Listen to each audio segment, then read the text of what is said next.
Hello everyone, কেমন আছেন সবাই? আমি সিথি, আশা করি সবাই খুব ভালোই আছেন। তো আজকে আমার মামাতো বোনের হলুদ কোটা ছিল এবং রাতে ছিল গায়ে হলুদের অনুষ্ঠান ঘরোয়াভাবে। তো বিকেলবেলা সবাই কিন্তু শাড়ি টাড়ি পরে মামিরা রেডি হয়ে পড়েছে হলুদ কোটার জন্য। তো আমি তাদের সাথে একটু সঙ্গ দিচ্ছিলাম, যেহেতু আমি তাই তাদের কাজে আমাকেও লাগছিল, সেজন্য আমিও দাঁড়িয়েছিলাম। এদিকে হলুদ কোটার অনুষ্ঠান শেষ হলে বিকেলবেলা হলুদ কোটার অনুষ্ঠানটা শেষ হলে সন্ধ্যাবেলার পরে আমাদের ঘরোয়া একটু টুকটাক আয়োজন করেছি গায়ে হলুদের। মানে আমরা সব ভাই বোনেরা মিলে যেন একটু আনন্দ করতে পারি, সেই জন্য। তো এখানে কিন্তু হলুদ কোটার পর্ব শুরু হয়ে গেছে। প্রথমে মামি এইটার মধ্যে তেল দিয়ে, সিঁদুর দিয়ে, তারপরে ধান দুব্বা দিয়ে শুরু করে দিবে হলুদ কোটা। আর এই হলুদ কোটাটা হলেই কিন্তু গায়ে হলুদ মাখতে পারবে। এখানে সব এরা দাঁড়িয়েছিল আর হাতে হাতে সবাই কাজ করছিল এবং সাহায্য করছিল মামিকে। তারপরে এখানে পান, মিষ্টি, ধান দুব্বা, কুলাতে ভরা মিষ্টি সাজানো ছিল এবং কুলায় অনেক ধান ছিল, থালায় সিঁদুর ছিল, তারপরে তেল ছিল। এগুলো ওদের কাজ।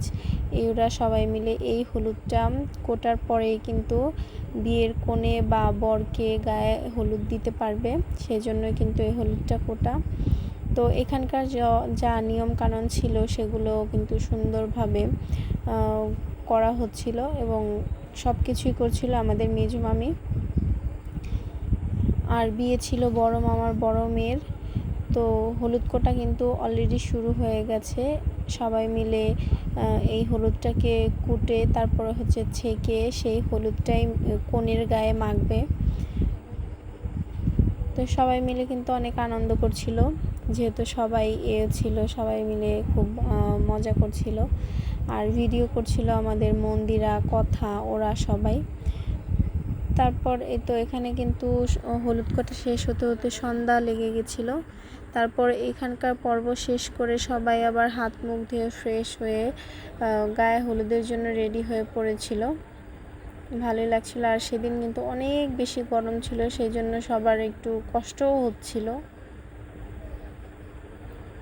তো এইদিকে সবাই এখন সিঁদুর দিচ্ছে সবাইকে।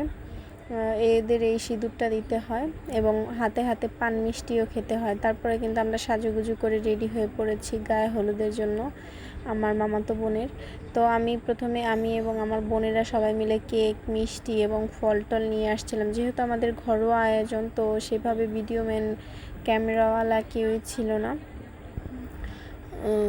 তাই আমরা এই মোবাইলে ভিডিও করে সব কিছু করছিলাম, যেহেতু ঘরোয়া অনুষ্ঠান। এদিকে সবাই বক্সে কিন্তু নাচানাচি শুরু করে দিয়েছে কনেকে আনার আগেই। সবার একদম আনন্দ আর ধরছিল না, এরকম একটা বিষয়। এখানে ছিল আমাদের মামাতো বোন, আমার ননদ, মামিরা, তারপর মেসোতো ভাইয়ের বউরা। সবাই মিলে কিন্তু অনেক বেশি আমরা এনজয় করেছি। যদিও বা ঘরোয়া আয়োজন, তবুও আমরা অনেক বেশি এনজয় করেছি, যেটা বড় করে আয়োজন করলেও হয়তো বা হতো না। তো বলতে বলতে কিন্তু আমাদের কনে চলে এসেছে গায়ে হলুদের জন্য। কিন্তু আমরা যেহেতু হলুদের অনুষ্ঠান সেভাবে করছিলাম না, ঘরোয়া ভাই বোনেদের একটা প্রোগ্রাম করছিলাম। বিয়ের আগে একটু কেক টেক কেটে তারপরে সবাই মিলে নাচ গান করে একটু ঘরোয়া আয়োজনে আনন্দ করব, তাই হলুদের আয়োজনটা আমরা রাখিনি। হলুদ বাদ দিয়ে তারপরে ফল, মিষ্টি, কেক এগুলো রেখেছিলাম। এখন সবাই মিলে আমরা বসছিলাম কে কোন পজিশনে বসে ছবিগুলো তুলব, সেই জন্য। তারপর একে একে সবাইকে ডেকে ডেকে নিয়ে ছবি তুলিয়ে আমরা কিন্তু আমাদের অনুষ্ঠান শুরু করে দিয়েছি। সবার সাথে ছবি তুলেছি এবং তুলতেও দিয়েছি। তারপরে আমাদের নাচা গানাও শুরু হয়ে গেছিলো। আর আমাদের রাতের আয়োজনে ছিল খিচুড়ি। এদিকে খিচুড়ি রান্না বসিয়ে দিয়েছে সবাই মিলে, সেগুলো আমরা খাবো আমাদের অনুষ্ঠানটা শেষ হলে। তো এখানে আবার আমি আর আমার হাজব্যান্ড দুজনেই চলে এসেছি। আর কেকটা কিন্তু কাটা হচ্ছিল না, তাই আমরা দুজনে মিলে ধরে কেকটা কাটাচ্ছিলাম। তারপর সবাইকে খাইয়ে দিচ্ছিল। আর এছাড়া আগে সবাই কিন্তু এসে সুন্দর করে ছবি তুলে গেছে। তো কেক কাটার পরে আমি একটু কণাবর্দিকে খাইয়ে দিচ্ছিলাম। তারপর হচ্ছে ছবিও তুলছিলাম, সেজন্য পোজ দিয়ে রয়েছে, খাচ্ছিল না। কিন্তু লাস্ট হচ্ছে আমি বলেছিলাম যে তুই খা, সমস্যা নেই। তারপরে ও খেয়েছে। তারপরে তো আমি সবাইকে একটু একটু করে খাইয়ে দিচ্ছিলাম। এখানকার শেষ করে আমরা সবাই কিন্তু নাচানাচিতে চলে গেছি। আর সাথে ছিল আমাদের জামাইবাবু, আমাদের আমার মেসোতো বোনের হচ্ছে জামাই, সে বাড়ির বড় জামাই। সে কিন্তু অনেক তাল এবং নাচের খুব হুজুগ ছিল তার। সে মানে খুব আগ্রহ নিয়ে, আনন্দ নিয়ে আমাদের এখানে এসেছিল যে আমাদের সাথে নাচবে। তারপরে তো চলে এসেছে সবাই মিলে। এখন আমরা একজন আরেকজনকে টানাটানি করতেছি নাচার জন্য। আর অলরেডি আমরা নাচ শুরু করে দিয়েছি। নিচে নিচে কিন্তু সবাই একদম মেতে উঠেছে বাড়িঘর। আমি সাথে করে আমার একটা ছোট্ট বক্স নিয়ে গিয়েছিলাম এই অনুষ্ঠানটার জন্য। তো সেই বক্সটা দিয়েই কিন্তু আমরা সবাই মিলে অনেক বেশি নেচেছি, অনেক বেশি আনন্দ করেছি। সবাই আমাদের নাচ দেখছিল দাঁড়িয়ে দাঁড়িয়ে, আর সবাই মিলে নাচছিল। আবার কেউ কেউ খাটের উপর নাচছিল, কেউ কেউ দাঁড়িয়ে দাঁড়িয়ে দেখছিল, কেউ ভিডিও করছিল। সব কিছু মিলিয়ে কিন্তু একদম অসাধারণ একটা সময় আমরা কাটিয়ে ফেলেছি। এদিকে মামিরা সবাই মিলে কিন্তু আমাদের খাবারের আয়োজনে খুব ব্যস্ত ছিল।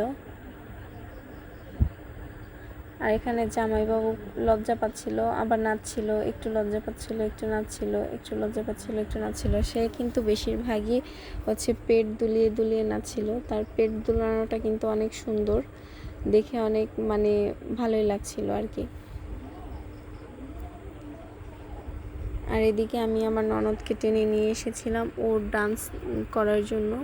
এদিকে আমরা কিন্তু শাড়ি পরেই ছিলাম, আবার অনেকে কিন্তু সব কিছু চেঞ্জ করে ফেলেছে, যেহেতু অনেক গরম ছিল সেই দিন, সেই জন্য এই করা।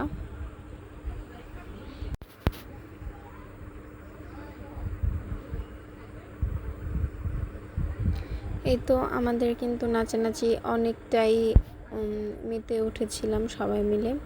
তো এই নাচানাচি পর্বটা শেষ হলেই কিন্তু আমরা খাওয়া দাওয়ার পর্বে চলে যাব। এদিকে কিন্তু থালা নিয়ে যাওয়া আসা হচ্ছিল, মানে রান্নাবান্না শেষ, এখন খাওয়ার পর্ব।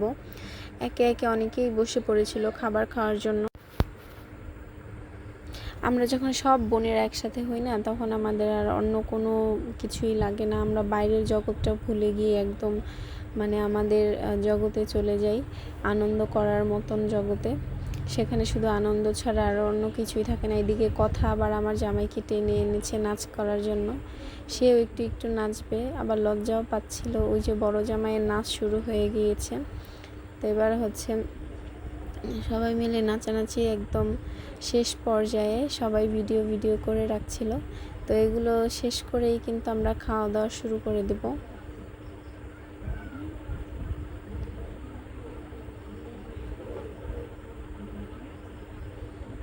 খুব ভালো একটা সময় কাটিয়েছি আমরা সবাই মিলে। তো সেখানে কিন্তু কোনো আনন্দের কোনো কমতি ছিল না। যদিও বা আয়োজনটা ছোট, কিন্তু আমাদের আনন্দ মানে একটুও কম ছিল না, বরঞ্চ বড় বড় আয়োজনের চাইতে আমরা এই ছোট আয়োজনে অনেক বেশি আনন্দ করেছি, বেশি মজা করেছি। তারপরে তো সবাই চেঞ্জ করে আমরা খেতে বসে পড়েছি, সবাই মিলে খিচুড়ি খাচ্ছিলাম।